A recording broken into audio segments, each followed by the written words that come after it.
Our penultimate segment is the segment about culture and cultural sensitivities. First, I'd like to show you a video. It's a comedy. It's a mockumentary called Mamnu, which, as most of you know, means forbidden. It is a documentary by Nadm, Lahoud, who's going to come up on stage in a second, and it is about a day in the life of the Lebanese Censor's Office. I hope you enjoy it.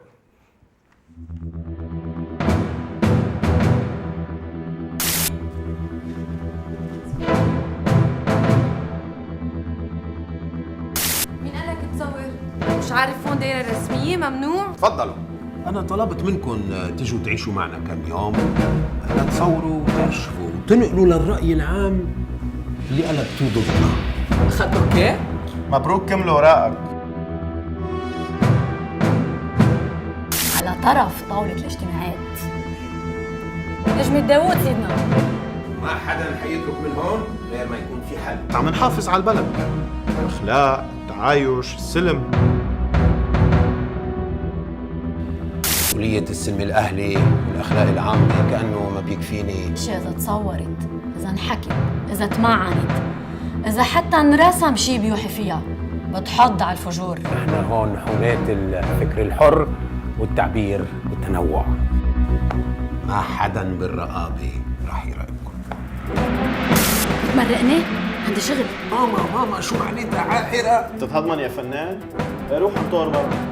كان في مشهد عدول شي 20 كت! لك هيدي شو كيوت. فنانين وشعراء وما بعرف شو. هذا اللي بقيلي من 68 صفحة. ما عملنا نحن مع حرية التعبير. فكيت. ما عاد في شي تفكوا.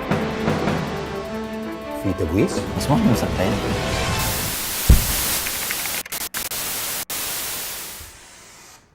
Nadm, come on stage.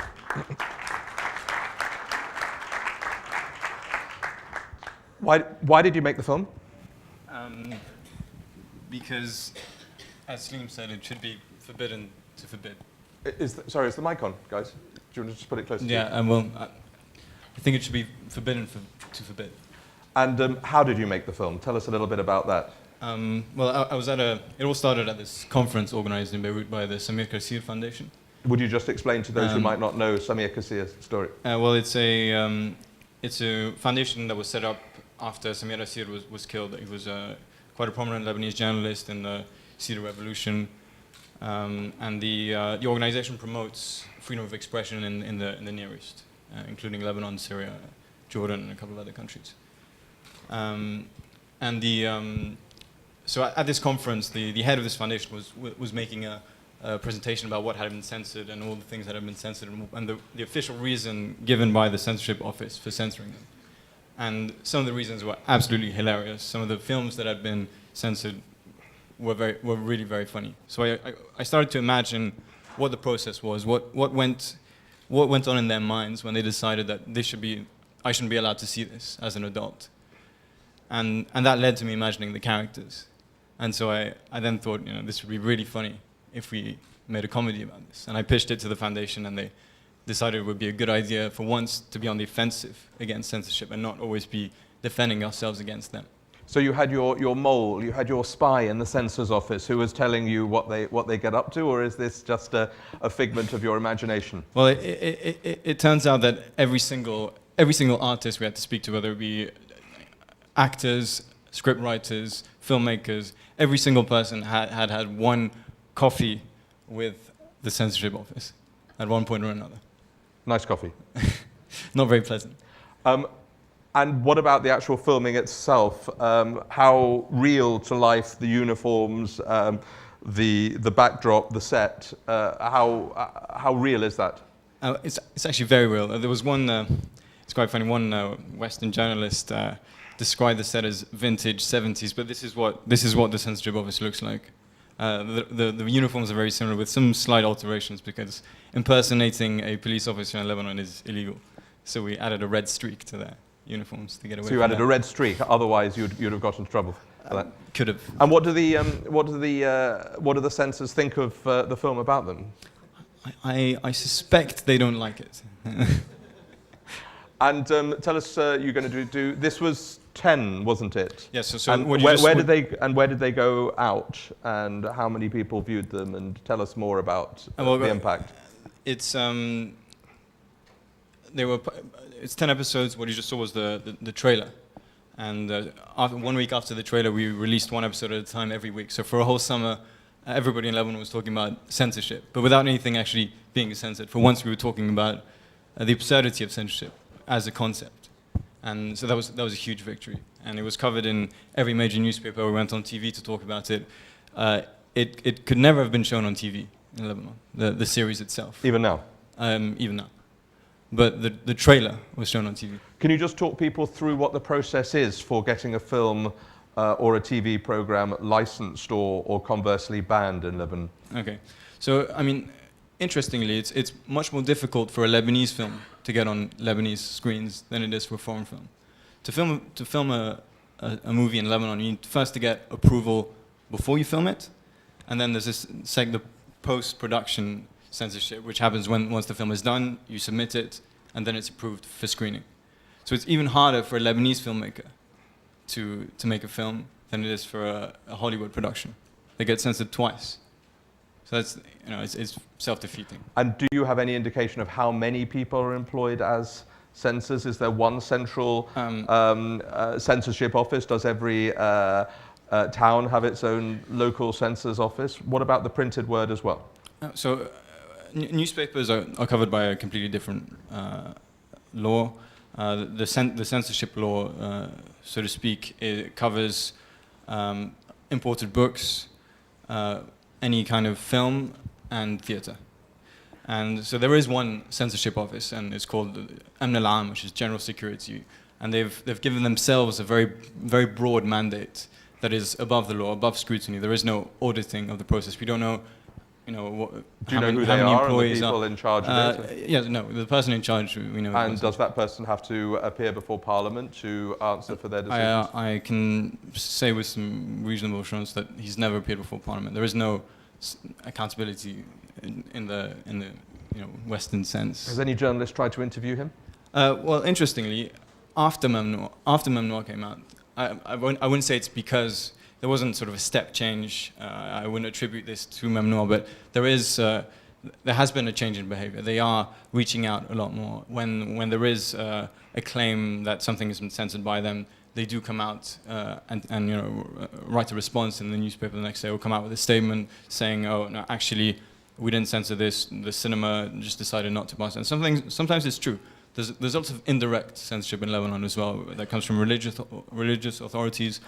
Sometimes it's channeled through the official censorship bureau, and sometimes it's not. And there's also, self-censorship in terms of you never know what isn't filmed, you never know what isn't done because people are just looking for an easy life. Of course, and that's one of the ideas behind Mamnoor. We wanted to do the most extreme thing possible, going straight at the censorship bureau, to show that this can be done. It's on the internet. They can't do anything about it. They could put us in jail for a couple of days. They didn't even do that, and it's going to be online forever. And plans for a second series? Definitely. And tell us more. What are you going to do about that? Something more daring, more characters, even funnier. I hope you all have a look at the 10 episodes that are already available, and we're currently raising funds for a second season. Right. If you just step over with me for a second, just want to show you, show the audience a second film. It's by Joumana.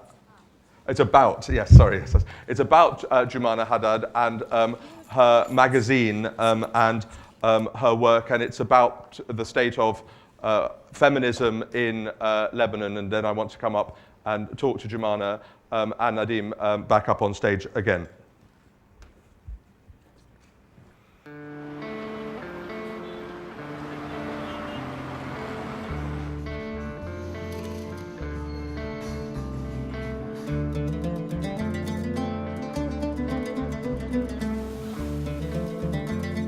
In Lebanon, there's what it seems and there's what's true. I wanted to reconcile the woman with her body and her relationship with herself. I wanted to tell her, you own this body. I didn't want it to be just any magazine. I wanted it to be new, and especially I wanted it to be needed. I thought, let me do a magazine in Arabic that deals with the arts and literatures of the body. In December 2008, I came to publish the first issue. Very good, glossy, peppers, very nice. بعطيها لزوجتي كمان توراها. وين بيبيعوا هيدول؟ كل مكان. Obviously, it was very controversial. بس أنا عم شوف الضرر اللي عم يوقع على مجتمعي من وراء مجلات أو روايات من هذا النوع. حسب ما عم نلاحظ كثير تقدم العالم وكثير انفتحوا عباد وهيك، وهلا زياده هيك ماجازين كثير بيساعد هالشيء زياده. انا ما بشتريها، وانا بنظري غلط جدا جدا جدا تتوزع، لان هيدي بالقانون الرباني هيدا جدا جدا جدا جدا شيء عار. واي انسان بيقول انه هيدا الشيء عيب عليه، لانه هيدي حريه الاعلام كمان انه يطلعوا هيك شيء، وانا الي حق اقرا هيك شيء.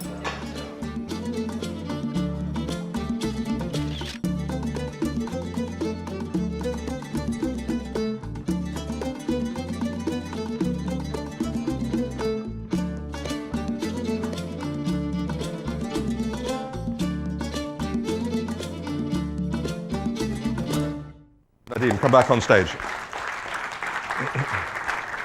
You go in the middle, Joumana. Joumana, can you, the lady in the film, who was not very complimentary, leaving aside the question for a moment about freedom of expression, of all the issues that you as an emancipated woman, as a feminist, should be fighting on, why focus on this above all the other political and societal challenges? Why is bearing one's body such a fundamental right in, leaving aside the regional question, why is it priority number one? Well, it might not be priority number one to someone else, but I think we have the right to choose our battles, and I chose this one. So this doesn't mean that this is the most important thing, but it is one of the most important things in a country and in a region where especially women do not possess their bodies, and there is a high level of hypocrisy in dealing with this. And on another level, we have like a Bermuda Triangle. I mean, it's sex, religion, and power, and they are linked together. And this is why in the magazine we also spoke about religion, we also spoke about politics. So it's all linked together. And if you need to start somewhere, I chose this angle because I was particularly angry and fed up with all the absurd taboos that were reigning in the Arab world. While as if we go back to the Arab culture in the 10th, 11th century, we were the first to have written about sexuality and erotica in the most natural, beautiful way. So it made no sense to me. And I had to, not only men, but also women, help them contribute, me and all the other writers and artists who contributed in the magazine. And by the way, I never accepted anonymous texts. Each and every person who contributed had to write or publish with their real names. And most of them were quite renowned writers and artists. So it was a way to reconcile people and with their bodies. There is an unhealthy relationship with the body in the Arab world, especially because of religion. So we had to dissociate the sexual relationship from all the fears that were weighing on people. I remember that, when I published the second issue, a friend of mine came to me and told me, you know what, I need to ask you something, because people started thinking of me as a sexual guru, while as I'm nothing like that. I'm a writer. So he told me, I want to share this with you. I'm getting married in 2 weeks, and I went to religious counseling, because this is what people do in our country at least. And the priest told me that 69 is haram, is not okay. And do you think that I should, and that we should pray right before sex? And I looked at him and I said, it's unbelievably perverse to say that. I mean, that you should pray before sex. I think it makes no sense. So it's all linked together, you see. So what is your analysis then, briefly, of what effect religion has had on these questions? Why, if you hark back, as you say, to the 10th, 11th, 12th century, it was so different? Why has everything become so much more restrained and apparently growing in that direction? I think religion has the has had a major effect, especially in the 20th century. I mean, if you go back like to movies in Egypt, produced in Egypt in the 60s or in the 50s, or even if you look at women, you would see a much more modern way and relaxed way of clothing and relationships between men and women than today. So I think that, and people always talk about traditions. To me, this is bullshit, because people say tradition because they're afraid to say religion. This is not tradition. I mean, we're talking, when I attack the burqa, for example, it's not a tradition. It's a tool of oppression. It's a tool of religious oppression, and people must say that instead of just using the word tradition. If it's a tradition, why only women have to wear it? And this kind of oppression regarding sexuality and regarding, the body of the woman, which is considered as either a tool of temptation to hide or a tool of temptation to overexpose, is quite But absurd. you are expressing it in terms of freedom. There are many who were denied the right to wear veils, to cover themselves up, and it's forbidden in France and in public institutions, etc. They say that's their right too. What gives you the right to portray your sensibility as being representing freedom, whereas others as representing oppression? Well, for instance, I'm not obliging women to remove the veil, but I'm totally for the ban of the burqa in France. And let me express something here. It's not because I'm for nudity, because unfortunately the patriarchal society in the Arab world always gives you only two options. It's either you just veil yourself completely and you're absent as a woman, or it's nudity and treating yourself as meat, as a piece of meat, which is completely absurd, because there is a third way out there. So this is why I believe that when people defending the burqa talk about right is applicable when there is a viable alternative. And when the alternative is being ostracized by your community, or the fear of going to hell, because many women told me that they're wearing it because they were told they would go to hell if they didn't, and stuff like that, we cannot really talk about choice, can we? What about the question of the conviction of various feminine protesters here and in Western Europe as well? Let me tell you something about women, because I wrote a lot about this topic. I'm definitely against the fact that they are imprisoned. But at the same time, I mean, these women must be protected. And for goodness sake, 2 naked women are not a real threat. I mean, I think the Salafis are the real threat in this country, with all due respect. But at the same time, at the same time, the way with which women's nudity is instrumentalized in order to promote the cause of women is counterproductive, in my opinion. So this is not about sexual liberation, in fact. This is just, I mean, I know they are attracting attention, but the way that they are attracting attention is by using a patriarchal gaze, which tells them, if you want me to listen to you, show me your tits. Yeah, but you could say the same about your magazine, couldn't you? No, because this is about discussing sexuality and the taboos. I mean, we spoke about the myth of virginity, which is still celebrated in the Arab world till this very day. We spoke about homophobia and how homosexuals are oppressed. We spoke about sexual violence in the Arab world and sexual harassment. So this is completely different. Final question to you, Nadm. One has the impression as an outsider, and I've visited Beirut a few times, that it's for the region and generally, it's a pretty relaxed place. It's a pretty easygoing place where people really can express themselves. Is that the reality? No. Is it's right. Yeah. Is it on that mic? Okay. Hello? Yeah. So it's very different from if you look at Tunisia or Egypt, for example, where we used to have one dictator, and it was in a sense it was a lot worse. But in another sense, you could focus your opposition to one face, one organization, one government. Whereas in Lebanon, what we have is a dictatorship of sects. So many political, religious authorities that each rule their own patches. And whether you're producing content or pronouncing a political or a religious or an opinion of whatever kind, any of these religious and political authorities can come out and veto it either through the government or through direct threats themselves. So what we have is a system that is much harder to defeat, where the threat can come from many different directions, and where we really need initiatives like Joumana's, like Mamnour, to attack these taboos, attack these ideas head on.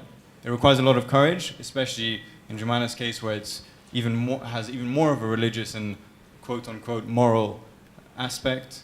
But it needs to be done, and we need more initiatives like it. Please thank Nadm and Joumana for their thoughts.